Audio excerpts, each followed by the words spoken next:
bukan semata-mata akibat malas bekerja atau kurangnya keterampilan individu.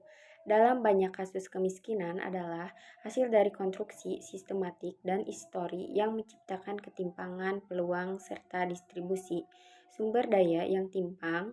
Inilah yang dikenali sebagai kemiskinan struktural, sebuah kondisi di mana struktur sosial, politik, dan ekonomi justru memelihara ketidaksetaraan acara sistematik. Utama, kemiskinan struktural bukan hanya individu atau kelompok miskin itu sendiri, melainkan struktur dan institusi yang gagal menciptakan sistem distribusi yang adil.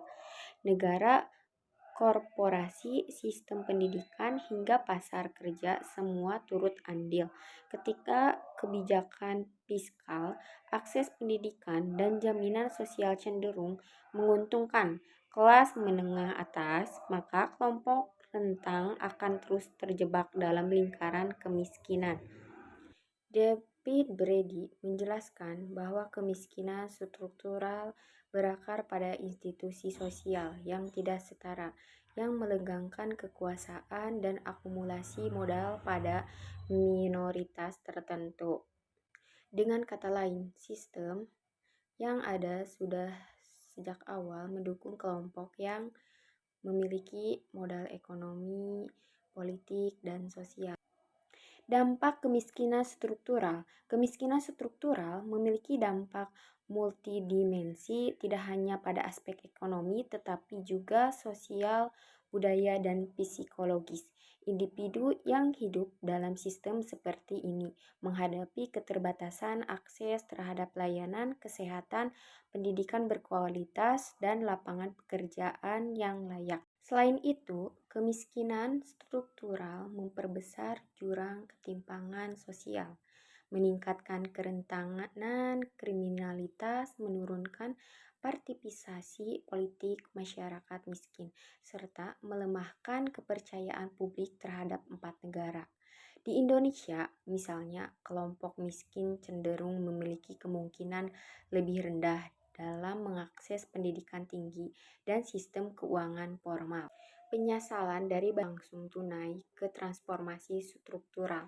Mengatasi kemiskinan struktural tidak cukup hanya dengan program bantuan langsung tunai atau subsidi semata. Yang dibutuhkan adalah perubahan paradigma dari pendekatan karitatif menjadi transformatif.